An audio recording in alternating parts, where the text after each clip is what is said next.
ಈಗ ಜನಗಳಿಗೆ ಏನು ಬೇಕಾಗುತ್ತೆ ಅನ್ನೋದನ್ನು ತಿಳ್ಕೊಂಡು ನಾವು ಚುನಾವಣೆಯ ಸಂದರ್ಭದಲ್ಲಿ ಘೋಷಣೆಗಳು ಮಾಡ್ತೀವಿ. ಎಲ್ಲರೂ ಮಾಡೋದು ಅದೇ ಕೆಲಸನೇ. ನಮ್ಮ ಅಲಯನ್ಸ್ನವರು ಪ್ರತಿ ಮನೆಯಲ್ಲೂ ಉದ್ಯೋಗ ಕೊಡ್ತೀವಿ. ಯಾಕೆಂದರೆ ಎಂಪ್ಲಾಯ್ಮೆಂಟು ಭಾಳ ಇಂಪಾರ್ಟೆಂಟ್ ಅಲ್ಲ.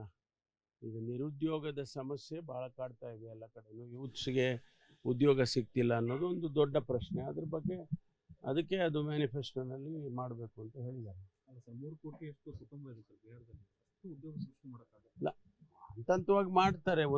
ಒಂದು ದಿನಾನೇ ಅನೌನ್ಸ್ ಮಾಡಿ ಒಂದು ದಿನಾನೇ ಕೆಲಸ ಕೊಡೋಕ್ಕಾಗೋದಿಲ್ಲ. ಹಂತವಾಗಿ ಮಾಡ್ತಾರೆ. ಈಗ ನಾವು 2.5 ಲಕ್ಷ ಖಾಲಿ ಇರ್ತಕ್ಕಂಥ ಸ್ಥಾನಗಳನ್ನು ತುಂಬ್ತೀವಿ ಅಂತೇಳಿ ನಮ್ಮ ಮ್ಯಾನಿಫೆಸ್ಟೋಲ್ಲಿ ಹೇಳಿದ್ವಿ. ಒಂದೇ ಸರಿ ಇಲ್ಲ. ಈಗ ನಾವು ನಡೀತಾ ಇದೆ. ಈಗ ಪ್ರಾರಂಭ ಮಾಡಿದ್ದೇವೆ. ಇಂಟರ್ನಲ್ ರಿಸರ್ವೇಷನ್ದು ಸ್ವಲ್ಪ ತೊಂದರೆ ಆಗಿತ್ತು. ಈಗ ಅದೆಲ್ಲ ಬಗೆಹರಿಸ್ಕೊಂಡು ರಿಕ್ರೂಟ್ಮೆಂಟು ಪ್ರಾರಂಭ ಮಾಡಿದ್ದೇವೆ. ಈಗ ಪೊಲೀಸ್ ಇಲಾಖೆನಲ್ಲಿರ್ಬೋದು, ಬೇರೆ ಇಲಾಖೆನಲ್ಲಿರ್ಬೋದು, ಎಲ್ಲ ಈಗ ಪ್ರೋಸೆಸ್ ನಡೀತಾ ಇದೆ. ಮೋದಿ 2 ಕೋಟಿ ಉದ್ಯೋಗ ಸೃಷ್ಟಿ ಮಾಡ್ತಾರೆ ಅನ್ನೋದನ್ನು ಟೀಕೆ ಮಾಡಿ ನೀವು ಹೌದು. ಕೂಡ ಟೀಕೆ ಮಾಡ್ತಾರೆ. ಅಲ್ಲೆಲ್ಲ ಅವ್ರು ಮಾಡಿದ್ದಿದ್ರೆ ನಾವ್ಯಾಕೆ ಟೀಕೆ ಮಾಡಕ್ಕೆ ಹೋಗ್ತೀವಿ? ಅವ್ರು ಹೇಳಿದಂತೂ ನಿಜ ಅಲ್ವಾ?